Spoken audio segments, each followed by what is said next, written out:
Hello student, आज हम अपना वीडियो लेकर आए हैं 9th क्लास के लिए। बहुत ही इंटरेस्टिंग टॉपिक है जो कि आपके स्ट्रक्चर ऑफ एटम से है।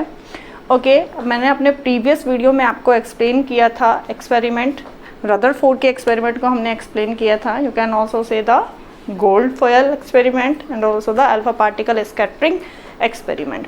तो ये हमने आपको प्रीवियस वीडियो में एक्सप्लेन किया था। उसके अकॉर्डिंग हम लोगों ने बताया था कि आपको रदरफोर्ड ने न्यूक्लियस को डिस्कवर किया था। बताया था कि सेंटर में एक positively dense and hard part होता है जिसको क्या बोला गया, न्यूक्लियस। यानी एटम के सेंटर में जो उन्होंने डिस्कवर किया था कि एक स्मॉल और डेंस पॉजिटिवली चार्ज वहाँ पर क्या होता है, स्पेस होता है, जिसको उन्होंने बोला न्यूक्लियस।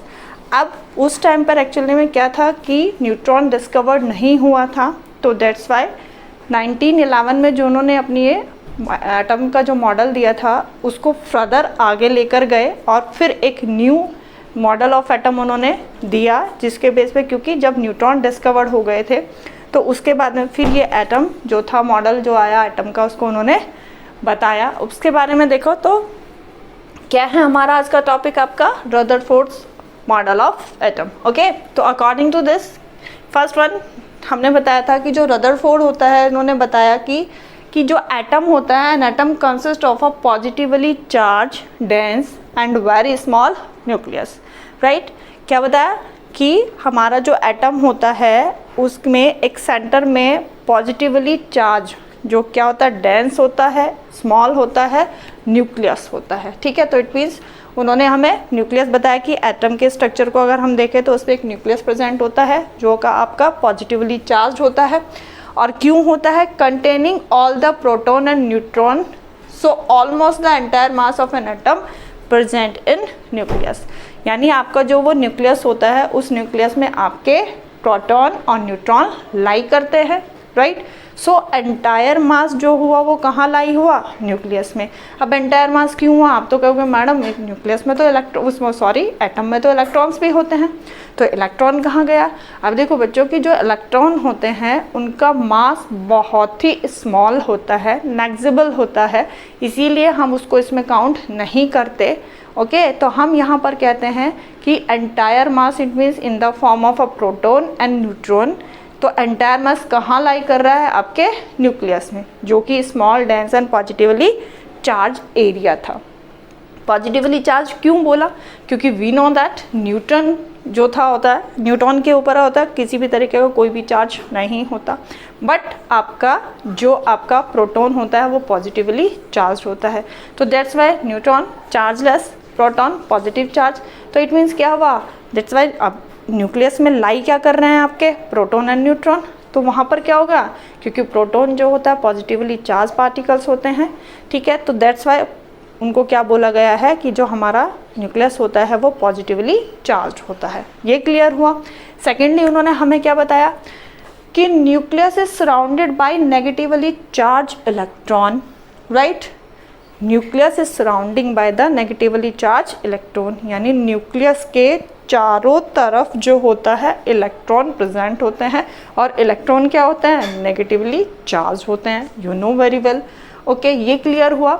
तो यहाँ पर बताया कि तो electron are revolving, one more thing, और ये तो बता दिया कि चार्ज जो नेगेटिवली चार्ज होता है वो आपके जो न्यूक्लियस होता है उसके चारों तरफ होती है। But one thing is more कि आपका जो इलेक्ट्रॉन होते हैं वो रिवॉल्व करते रहते हैं आपके न्यूक्लियस के चारों तरफ, यानी ऐसे चक्कर लगाते रहते हैं सर्कुलर पाथ में।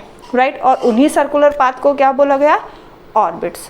तो क्या कहा इन्होंने कि हमारे जो इलेक्ट्रॉन्स होते हैं, या यूँ बोलो कि nucleus is surrounded by the negatively charge particle called electron, और ये इलेक्ट्रॉन न्यूक्लियस के सराउंडेड एक सर्कुलर पाथ में क्या करते रहते हैं, कंटिन्यूसली रिवॉल्व करते रहते हैं। ध्यान देना इस पॉइंट के ऊपर, कंटिन्यूसली रिवॉल्व करते रहते हैं सर्कुलर पाथ में, और उन्हीं सर्कुलर पाथ को क्या बोला गया है, आपके ऑर्बिट्स।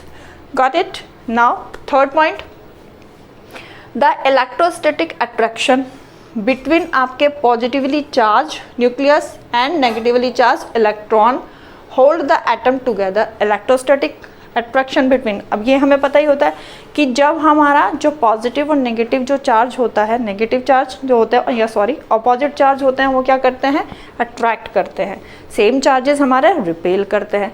तो अब इन्होंने कहा कि हाँ, हमारा जो न्यूक्लियस है और जो हमारे इलेक्ट्रॉन जो यानी नेगेटिवली चार्ज एरिया और आपका पॉजिटिवली चार्ज एरिया, उन दोनों के बीच में क्या होगा, इलेक्ट्रोस्टैटिक अट्रैक्शन होगा।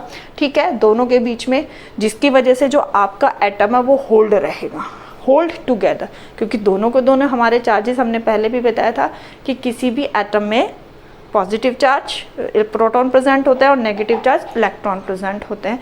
तो यानी यहाँ पर एक इलेक्ट्रोस्टैटिक फोर्स यहाँ पर क्या हुआ, डेवलप हुआ इन दोनों के बीच में, और इसी की वजह से क्या हो जाता है, आपका जो एटम होता है वो होल्ड रहता है together. Right, next one, atom is electrically neutral. पढ़ते आ रहे हैं आप इसको कि हमारा जो एटम होता है इलेक्ट्रिकली न्यूट्रल क्यों होगा। भाई सिंपल सी बात होती है, पॉजिटिव चार्ज प्रेजेंट है, नेगेटिव चार्ज प्रेजेंट है तो न्यूट्रॉन भी, but neutron you know very well that कि वो चार्जलेस होते हैं। बट हमारा पॉजिटिव चार्ज नेगेटिव चार्ज तो न्यूट्रल कब होगा, जब हमारे ये दोनों चार्जेस क्या होंगे, सेम होंगे, तभी हमारा एटम क्या होगा, इलेक्ट्रिकली न्यूट्रल होगा। तो सिंपल सी बात है, जब कहा कि इलेक्ट्रिकली न्यूट्रल होता है तो आगे किस बेस पे कहा, बिकॉज उन्होंने कहा कि किसी भी एटम में number of electron and number of protons क्या होते हैं, इक्वल होते हैं। पॉजिटिव चार्ज नेगेटिव चार्ज, जब दोनों प्रोटॉन इक्वल, इलेक्ट्रॉन्स इक्वल है, तो इट मीन्स वहाँ पर आपका पॉजिटिव और नेगेटिव चार्ज दोनों क्या हो गए, सिमिलर हो गए, और वो अपोजिट चार्जेस है, तो that's why cancel each other. तो इस वजह से बोला गया कि an atom is electrically neutral because number of proton and number of electron in atom is equal.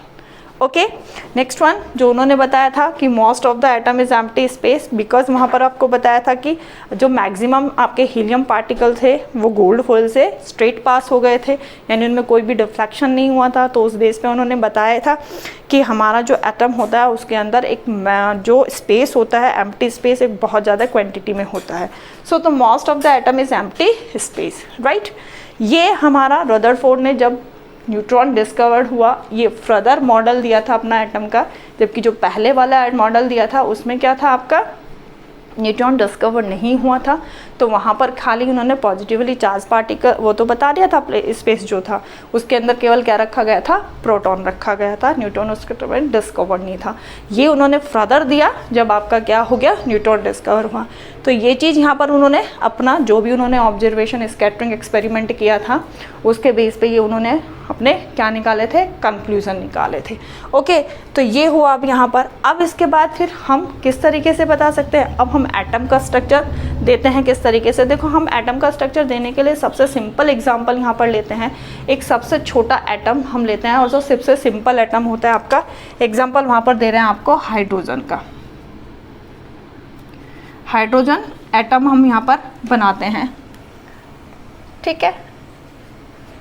Hydrogen जैसे कि आपको पता होता है 1H1, यानी हाइड्रोजन के लिए अगर हम बात करते हैं तो हाइड्रोजन के पास में जो इलेक्ट्रॉन होता है वो 1 होता है, प्रोटॉन जो होता है वो भी ऑल्सो 1 होगा, बट यहाँ पर न्यूट्रॉन जो होते हैं वो एब्सेंट होते हैं, ठीक है। न्यूट्रॉन आपके हाइड्रोजन में होते ही नहीं हैं। तो अब जो हमारा एटम का स्ट्रक्चर बना, कैसे बना, देखो यहाँ पर हो गया आपका ये small part that is called your nucleus, जिसके अंदर आपको पता है प्रोटॉन और न्यूट्रॉन प्रेजेंट रहते हैं।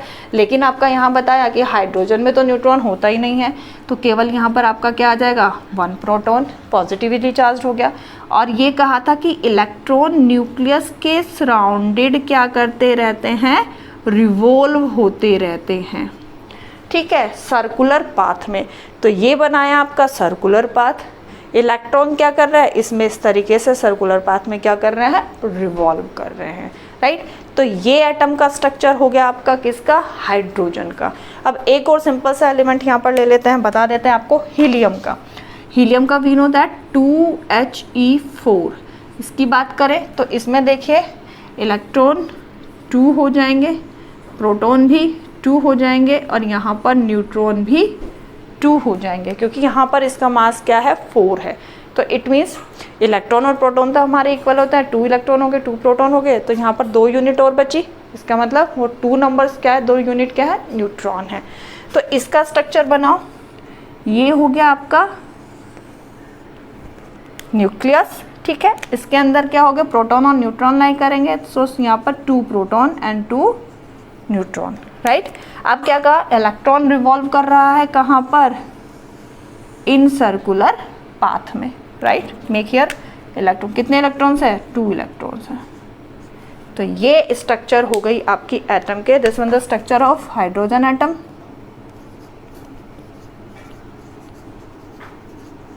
स्ट्रक्चर ऑफ हाइड्रोजन एटम, ठीक है। और this one structure of your structure of helium atom, ठीक है। ये बता दो। अब हमारा जब ये मॉडल जो दिया उन्होंने, इस तरीके का स्ट्रक्चर हमारा क्या बना, एटम का बना। फर्दर और भी बहुत सारे एटम्स हैं जिनकी स्ट्रक्चर्स होती है। अब ये तो हुआ आपका रदरफोर्ड मॉडल ऑफ एटम, लेकिन ऐसा तो नहीं हो सकता कि इसमें कुछ ड्रॉबैक्स ना हुआ हो, ठीक है। तो यहाँ पर हम डिस्कस करते हैं आपसे drawback of Rutherford model of atom, right. देखो बहुत बड़ा ड्रॉबैक था हमारा इसमें जो रदरफोर्ड ने दिया। रदरफोर्ड ने हमें ये बताया कि जो इलेक्ट्रॉन होते हैं वो न्यूक्लियस के सराउंडेड कंटिन्यूसली रिवॉल्व करते रहते हैं। अब आपको ये पता है कि जब रिवॉल्व करती है कोई चीज़, एक यानी सर्कुलर पाथ में जब कोई चीज़ रिवॉल्व करती है तो इट मीन वो क्या हो गई, एक्सेलरेटेड हो गई, क्योंकि सर्कुलर पाथ में ऑब्जेक्ट का जो मोशन होता है वो एक्सेलरेटेड होता है, you know very well, right. Because वहाँ पर एक्सेलरेटेड मीन्स वहाँ पर उसका डायरेक्शन एवरी मोमेंट क्या होता रहता है, चेंज होता रहता है, डायरेक्शन चेंज तो वेलोसिटी चेंज तो एक्सेलरेशन। तो हम सर्कुलर पाथ में कोई भी जब ऑब्जेक्ट मूव कर रहा है तो वो एक्सेलरेटेड मोशन में होता है। तो यहाँ हमें उन्होंने बताया ही था कि जो इलेक्ट्रॉन्स होते हैं वो न्यूक्लियस के सराउंडेड एक सर्कुलर पाथ में continuously, the main point is that continuously, आपको बोला था यहाँ ध्यान रखिएगा जब हम एक्सप्लेन कर रहे थे, कंटिन्यूसली है ना यहाँ पर, ये revolve around the nucleus in circular path at a very high speed, ठीक है। कंटिन्यूसली वो हाई स्पीड के साथ में क्या करते रहते हैं, रोटेट करते रहते हैं, रिवॉल्व करते रहते हैं।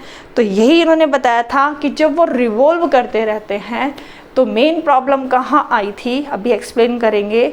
मेन ड्रॉबैक इनका क्या रहा था कि जो हमारे रदरफोर्ड थे, it does not explain the stability of atom, वो एटम की स्टेबिलिटी को प्रूव नहीं कर पाए थे। बताते हैं क्यों, क्योंकि बस आपको मेन पॉइंट यहाँ से क्या याद रखना है, ये मेन पॉइंट याद रखना है कि जब भी कोई मूविंग ऑब्जेक्ट क्या होता है, सर्कुलर पाथ में मूव कर रहा होता है कोई भी ऑब्जेक्ट, तो वो ऑलवेज भी क्या होता है, एक्सेलरेटेड होता है। और जब वो एक्सेलरेटेड होगा तो 100% वो कंटिन्यूसली एनर्जी को क्या करेगा, लूज़ करता रहेगा। समझिए इस बात को आप, कंटिन्यूसली एनर्जी को क्या करेगा, रेडिएट करता रहेगा। ये आप कैसे बता रहे हैं कि क्यों रेडिएट करता रहेगा, देखो हमारी according to electromagnetic theory of physics, यहाँ पर देखो इसके according to electromagnetic theory of physics, उसमें क्या बताया कि उसके अकॉर्डिंग क्या होता है कि इफ़ अ पार्टिकल या फिर ऑब्जेक्ट कुछ भी ले लो, if a object undergoes in a circular motion, ठीक है, undergoes in a circular motion, तो its motion is called be accelerated motion. And accelerated motion जब भी होगा तो वो क्या करेगा, एनर्जी को कंटिन्यूसली जब मूव कर रहा है तो वो एनर्जी को रेडिएट करेगा, यानी उसकी एनर्जी कंटिन्यूसली क्या हो रही है, यूज़ हो रही है, राइट। कंटिन्यूसली जब वो मूव कर रहा है तो उसकी एनर्जी रेडिएट होती है, राइट। अब क्या हुआ, सिंपल बात देखो, ये हो गया, अगर कोई भी पार्टिकल एक सर्कुलर मोशन में क्या कर रहा है, मूव कर रहा है, तो उसका मोशन एक्सेलरेटेड मोशन होता है और वो कंटिन्यूसली क्या करेगा, आपकी जो एनर्जी होगी उसको रेडिएट करेगा। हियर इज द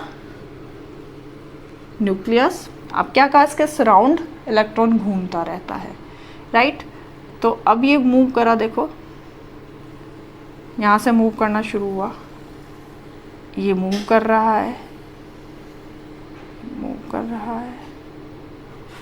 तो जब वो एनर्जी को क्या करेगा, आपका रेडिएट करेगा, यानी एनर्जी क्या हो जाएगी उसकी, कम हो जाएगी। कम हो जाएगी तो इट मीन्स क्या हो जाएगा, ये जो न्यूक्लियस जहाँ पर आपके प्रोटॉन पॉजिटिवली चार्ज आपका पार्ट है, तो जब इसकी एनर्जी क्या हो गई, रेडिएट हो गई, एनर्जी कम हो गई, तो इसकी जो स्पीड है वो धीरे धीरे क्या होती चली जाएगी, कम होती चली जाएगी। क्योंकि उन्होंने तो ये कहा था कि इलेक्ट्रॉन रिवॉल्व करते हैं हाई स्पीड के साथ में, बट इलेक्ट्रोमैग्नेटिक थ्योरी के अकॉर्डिंग जब वो एक्सेलरेटेड है तो एनर्जी को रेडिएट करेगा, एनर्जी रेडिएट करेगा यानी एनर्जी कम होगी, एनर्जी कम तो उसकी स्पीड कम, राइट। तो यहाँ से जब उसकी स्पीड कम होगी तो जो ये आपका पॉजिटिव पार्ट है ये उसको क्या करेगा, अपनी तरफ ज़्यादा फोर्स के साथ में पुल करेगा, अट्रैक्ट करेगा, राइट। तो ये जब अट्रैक्ट करेगा तो धीरे धीरे इलेक्ट्रॉन्स क्या हो रहा है, उसकी तो स्पीड कम होती जा रही है, तो धीरे धीरे इलेक्ट्रॉन यहाँ से मूव करा, स्पीड कम हुई, यहाँ आया, अट्रैक्शन ज़्यादा हुआ और स्पीड कम हो गई, यहाँ अट्रैक्शन ज़्यादा हुआ, ठीक है, और स्पीड कम हो गई, तो यहाँ पर अट्रैक्शन मोस्टली हो गया। तो एक टाइम आपका जैसे आएगा, क्योंकि यहाँ पर आने पर तो उसकी स्पीड क्या हो जाएगी, बहुत ही कम हो जाएगी, और एक टाइम ऐसा आएगा कि आपका इलेक्ट्रॉन कहाँ होगा, न्यूक्लियस के अंदर गिर जाएगा। क्योंकि जब उसकी स्पीड बिल्कुल ख़त्म हो जाएगी, उसमें स्पीड नहीं रहेगा, एनर्जी नहीं रहेगी उसके पास में, तो स्पीड नहीं रहेगी, स्पीड नहीं रहेगा तो मोशन नहीं रहेगा, मोशन नहीं रहेगा तो इट मीन्स वो आपके न्यूक्लियस में जाकर क्या होगा, गिर जाएगा। न्यूक्लियस में इलेक्ट्रॉन गिर गया तो एटम कहाँ रह गया भाई, एटम तो उन्होंने क्या कहा था कि इलेक्ट्रॉन कंटिन्यूअसली रिवॉल्व करते रहते हैं। अब कंटिन्यूअसली रिवॉल्व कहाँ हुए, वो तो क्या हुआ, जाकर गिर गया आपके न्यूक्लियस में। तो एटम स्टेबल तो नहीं हुआ according to Rutherford, atom stable नहीं हुआ, क्योंकि वो इलेक्ट्रॉन का जो ये रिवॉल्विंग मेथड था इसको वो एक्सप्लेन ही नहीं कर पाए। तो दैट्स वाई हम कह रहे थे कि इनका एक बहुत बड़ा ड्रॉबैक था कि it does not explain the stability of atom. Clear हुआ होगा आपको, क्यों, क्योंकि ये इलेक्ट्रॉन मैग्नेटिक थ्योरी के अकॉर्डिंग होता है कि कोई भी ऑब्जेक्ट जब सर्कुलर पाथ पे क्या कर रहा होता है, एक्सेलरेटेड होता है, तो वो कंटिन्यूअसली एनर्जी को रेडिएट करता है, राइट। तो एक टाइम ऐसा आएगा कि इलेक्ट्रॉन की जो सारी एनर्जी है वो ख़त्म हो जाएगी और वो न्यूक्लियस के अंदर गिर जाएगा, जो कि पॉसिबल नहीं है, बट प्रूव ही नहीं कर पाए। पॉसिबल तो नहीं है, ये तो हमें पता है पॉसिबल नहीं है, बट हाउ कैन आई से, किस तरीके से वो रिवॉल्व कंटिन्यूअसली करता रहेगा ये पता नहीं था। तो इसीलिए कहा गया था कि रदरफोर्ड फेल हो गए थे अपनी एटम की स्टेबिलिटी को प्रूव करने के लिए। अब ये स्टेबिलिटी किसने प्रूव की, हम अपना नया वीडियो लेकर आएंगे इस टॉपिक को लेकर। होपफुली आपको समझ में आया होगा। आपके लिए हम बहुत कोशिश कर रहे हैं कि आपकी एजुकेशन को हम एक ईजी वे से बेटर बना सके। तो अगर आपको ऐसा लगता है तो please join our channel and continuously watching our videos. Definitely you will get your problem solution very easily. So please, thank you for watching my channel and stay healthy.